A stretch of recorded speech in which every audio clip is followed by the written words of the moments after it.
di sini misalnya kita punya aplikasi tadi registrasi ya. Oh, ini gara-gara screen record kelihatannya jadi lambat. Ya, nggak apa-apa. Oke, nah di sini aplikasi registrasi ini tadi kita mau menerima payment ya. Jadi berarti di sini kita ada aplikasi pembayarannya ya. Nah, kemudian aplikasi pembayaran ini misalnya kita akan layani melalui virtual account. Nah, jadi di sini virtual account-nya kita punya ada VA Bank A atau bank 1 dan VA 2 ya. VA dari bank yang kedua gitu. Nah, berarti di sini kita nanti akan punya empat aplikasi ya. Nah, ini adalah aplikasi bisnis ya. Artinya bisnis proses kita nanti akan diimplement menggunakan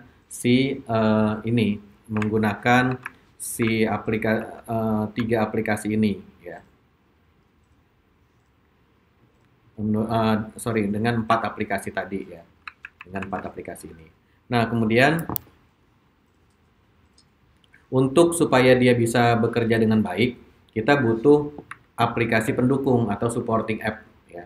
Nah, supporting app-nya supaya dia bisa kerja dengan baik, ini pertama kita harus kelola konfigurasinya. Artinya semua ini nanti kan tiap aplikasi ada config untuk jalan di lokal, ada config untuk jalan di testing server, ada config untuk production gitu ya. Nah, jadi untuk memudahkan nanti kita butuh ada yang namanya konfigurasi config server ya. Nah, di sini konfigurasinya itu kita buat centralized. Centralized itu artinya kita punya database di sini. Database ini nanti isinya konfigurasi kita. Jadi ada konfigurasi development ya. Kemudian ada konfigurasi testing. Kemudian ada konfigurasi untuk production gitu ya. Nah, kemudian ini nanti ada lagi varian untuk registrasi. Jadi ada registrasi development, registrasi testing, registrasi production, dan seterusnya itu. Ya. Nah, kemudian selain itu, ini nanti kita mau simpan. Ya. Si config server ini nanti akan melayani request-request dari masing-masing aplikasi. Jadi misalnya di sini dia bilang ke sini, begitu kita start, nama saya aplikasi registrasi, saya minta konfigurasi untuk testing misalnya. Nah, maka di sini dia akan mengembalikan konfigurasi, ya dia query ke sini ya, query ke sini, nanti dapat balikan, oh ini konfigurasi aplikasi registrasi untuk environment testing. Nah, maka di sini dia akan balikin konfigurasinya. Ya. Nah, jadi nanti ini akan kita deploy dimanapun, pasti dia minta config-nya ke sini. Gitu ya. Nah, ini yang pertama adalah aplikasi konfigurasi. Semuanya nanti mintanya ke sini. Jadi nanti kalau kita mau ada perubahan konfigurasi, kita cukup update di sini aja. Nah, di sini misalnya ada sysadmin-nya, nanti dia akan update config ke sini aja gitu ya. Update atau set configuration gitu ya. Nah, di sini kita set config. Nah, set config-nya dia ke sini. Nanti bisa juga nanti dia mengubah konfigurasi di sini. Nah, konfigurasi ini akan men-trigger notifikasi ke semua aplikasi. Jadi dia men-trigger apa? Oh, ini ada update nih untuk konfigurasi aplikasi registrasi gitu. Nah, nanti aplikasi ini akan loading ulang atau download ulang config-nya, kemudian dia merestart dirinya sendiri gitu ya, supaya pakai config yang baru. Nah, jadi seperti itu. Ini config server. Nah, config server ini nanti bisa macam-macam implementasinya. Kita bisa menggunakan kalau bawaannya Spring, dia ada namanya Spring Cloud Config server ya. Nah, ini. Nah, jadi di sini ada centralized config ya. Nah, ini dia. Nah, dia support beberapa jenis backend atau beberapa jenis database. Jadi, data konfigurasi kita ini kita bisa simpan di banyak tempat atau di banyak pilihan ya. Bisa kita menggunakan Git repo ya. Kalau Git repo kan keuntungannya adalah dia ada historinya, siapa yang mengubah, jam berapa diubah, bagian mana yang berubah ya kayak source code lah gitu ya. Jadi kita simpan di Git bisa. Kemudian kita juga bisa simpan di file. File ini ya file system ya. Jadi misalnya di config server kita sediain satu folder, nanti itu kita isi dengan file konfigurasi. Cuman kelemahannya kalau file ya tentunya tidak ada histori perubahannya gitu ya. Tapi kalau bisa ya bisa gitu. Nih, jadi di sini dia ada beberapa backend, ada Git, ada mana ya? Ini ada authentication-nya juga ya. Jadi artinya kita bisa bisa membatasi supaya nggak semua orang bisa lihat ke config-nya. Nah, kemudian di sini ada file system. File system itu ya dia langsung baca ke folder tertentu gitu ya. Nah, selanjutnya selain itu ada lagi backend Vault. Nah, Vault ini ya. Vault server. Vault ini adalah aplikasi. Sini kita bisa lihat Vault. Nah, ini adalah database tapi khusus untuk menyimpan data-data rahasia, manage secrets and protect sensitive data. Gitu. Jadi dia database-nya si Vault ini bisa dikunci dan bisa dibuka. Nanti kalau misalnya dikunci, datanya di-encrypt sama dia, jadi nggak bisa dibaca sama orang. Gitu. Nah, jadi kita nanti kredensial kita simpannya bisa di dalam Vault ya. Jadi kita bisa simpan misalnya username, password, kemudian API key gitu ya. Itu kita bisa simpan di sini. Nah, nanti si Spring Cloud Server ini dia bisa mengakses si Vault ya. Jadi dia bisa menyimpan dan mengambil data dari Vault. Nah, kemudian dia juga support JDBC backend ya. Jadi bisa menggunakan database di sini ya. Bisa pakai DB, RDBMS ya. Bisa pakai Vault dan lain-lain ya. Nanti bisa dilihat di dokumentasinya. Nah, intinya adalah si aplikasi ini, config server ini dia bisa mempublish si config ini mengekspos dalam bentuk REST API. Sehingga aplikasi waktu dia baru start, dia bisa download dulu config-nya baru dia jalan gitu. Nah, nanti tergantung framework dan library-nya, ini bisa otomatis bisa manual. Kalau misalnya dia aplikasinya misalnya kita bikin pakai CI misalnya, Code Igniter. Nah, dia nggak ada nih support buat ini ya. Kita terpaksa bikin dulu. Jadi waktu di start itu ya ada scheduler atau ada apa yang dia bertugas mendownload config gitu. Kalau misalnya kita pakai Spring Cloud, dia punya juga library namanya Spring Cloud Client. Jadi kalau kita pasang itu, begitu kita start, nanti dia akan mencari config servernya, kemudian dia akan mendownload konfigurasi yang sesuai dengan namanya dia gitu ya. Nah, ini supporting service yang pertama yaitu config server. Sampai di sini mungkin ada yang mau ditanyakan? Yang di Zoom mungkin ada yang mau ditanyakan tentang centralized configuration. Silakan. Lewat voice juga boleh, nih speakernya sudah saya nyalakan. Atau lewat chatting juga silakan. Kalau di Mas Dita, dari Mas Dita, environment-nya masih di project ini, di luar project. Sama dengan kalau pengalaman saya di Laravel kan di luar projectnya sendiri, bukan di dalam project publiknya gitu. Jadi lebih secure. Kalau kita mengikuti konsep yang ini kan di cloud ya, di luar environment-nya. Itu memang mungkin lebih secure gitu ya. Tapi jadi apa namanya? Jadi tahapan konfigurasi jadi tambah karena kita harus buka akun vault-nya lagi gitu. Itu mungkin yang jadi tambahan tahapan. Ya, memang pasti lebih ribet ya karena tadinya tinggal ngedit file kita harus masukin ke database gitu. Nah, terus juga setelah dimasukin ya kita harus suruh aplikasinya reload gitu. Nah, cuman di sini kita mikirnya tadi justifikasinya karena aplikasi kita banyak tadi itu ya. Ini kan baru 3 nih, baru 4 ya, baru 4 aplikasi nih. Registrasi, pembayaran, VE1, VE2 ya. Kemudian tiap aplikasi kan paling tidak ada tiga varian, development, testing, dan production. Nah, berarti dari sini aja kita sudah punya 12 file yang harus di maintain gitu. Ya. Nah, jadi kalau misalnya nanti microservice itu bisa jadi puluhan nanti aplikasinya. Nah, kalau puluhan dikali 3 ya kan berarti sekian puluh gitu. Nah, itu baru terasa ininya, baru terasa manfaatnya gitu. Kalau misalnya aplikasinya cuma satu ya ngeribet-ribetin. Makanya di sini tadi ininya apakah pokoknya setiap kali itu memang harus ditimbang-timbang plus minusnya gitu. Nah, jadi di sini yang kita bahas sebetulnya adalah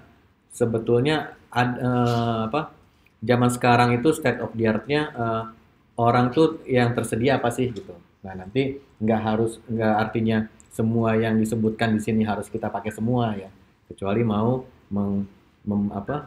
mengupdate LinkedIn ya. Tapi kalau cuman buat kebutuhan project ya ini sesuai ini aja, sesuai kebutuhan ya. Untuk penerapan microservice baru pas gitu ya. Kenapa? Iya. Untuk microservice. Uh-uh. Kalau untuk project monolithnya sendiri malah nggak pas gitu. Iya, kalau kita monolith ya nggak usah dipakai gitu kan. Kalau monolith kan paling kita atau gini, bisa juga microservice, tapi misalnya microservice-nya itu yang memaintain ya satu orang misalnya. Kemudian juga config-nya dia sudah cuma sedikit, ya udah kita di dalam situ aja gitu. Ini mungkin kalau misalnya servisnya di atas misalnya 20 gitu ya. Ya sudah 30, 50 gitu. Nah, ini mungkin baru terasa edit value-nya. Tapi kalau misalnya servisnya kayak misalnya ini kita cuma 4 nih. Cuma 4 ya udah maintain sendiri aja gitu. Oke, ini config ya. Config itu kalau kita mau pakai bawaannya Spring, ya ini ada Spring Cloud Config Server, atau bisa juga aplikasi kita langsung mengakses ke dalam Vault ya. Karena Vault ini kan dia REST API nih. Jadi kita bisa aplikasi kita bisa langsung baca ke sini. Atau yang suka dipakai orang juga adalah konsul. Nah, konsul ini adalah sama fungsinya ya. Nih.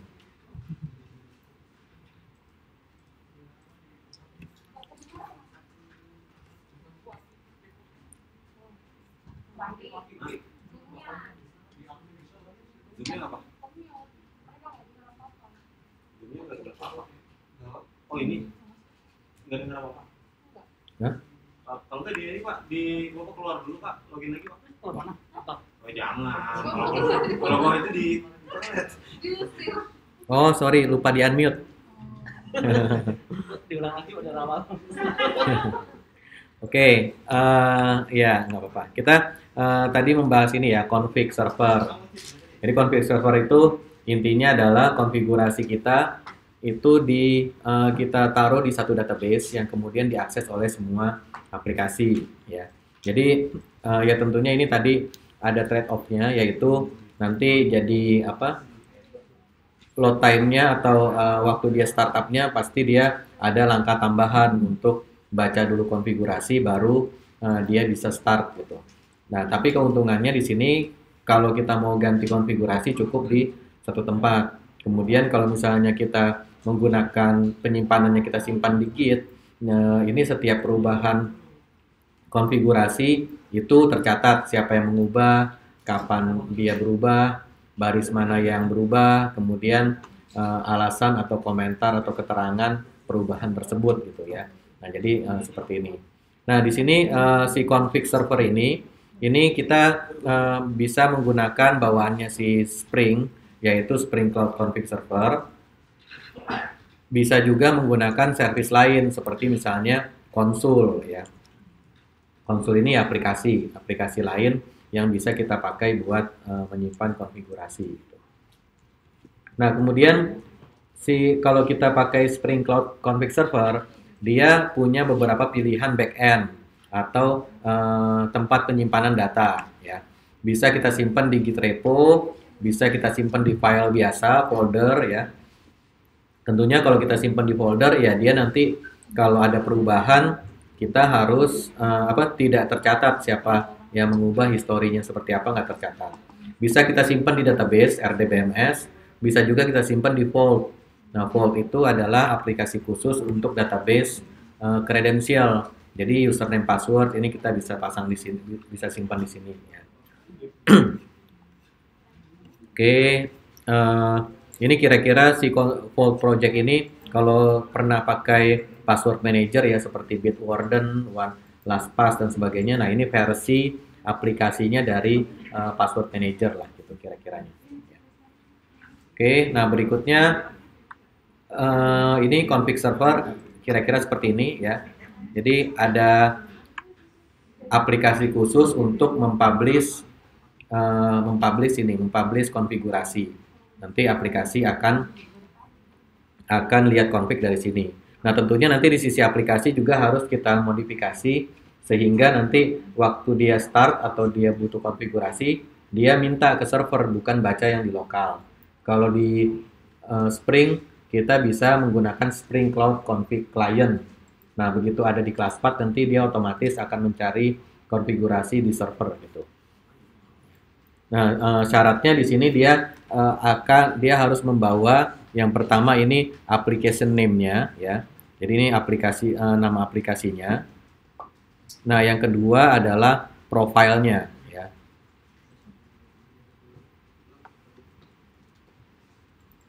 Nah, ini profilnya. Profile itu ya ini development, testing, production dan sebagainya. Nah, jadi itu untuk yang config server ya. Oh, di sini sudah ada pertanyaan. Oh, ini yang tadi ya. Oke, silakan yang dari Zoom kalau ada yang mau ditanyakan ya. Jadi config server kira-kira konsepnya seperti itu. Ya.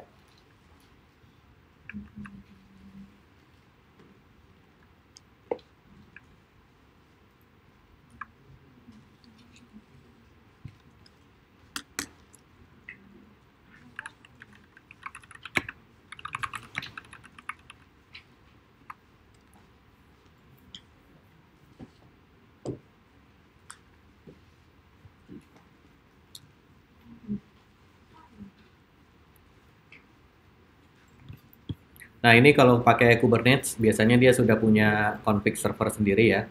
Jadi, kita tinggal pilih mau pakai bawaannya Spring, atau kalau aplikasi kita bukan Spring atau bukan Java, ya mau pakai apa gitu ya.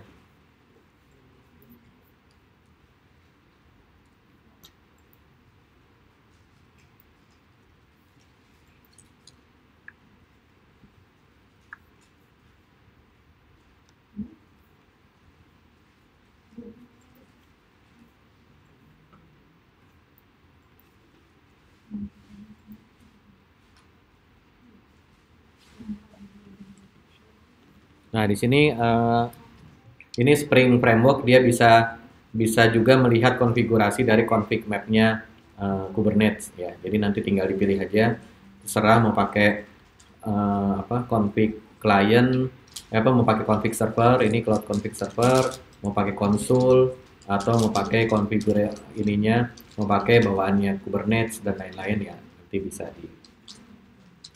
dipilih. Yang penting dia idenya adalah konfigurasinya disentralisasi di satu aplikasi khusus. Gitu.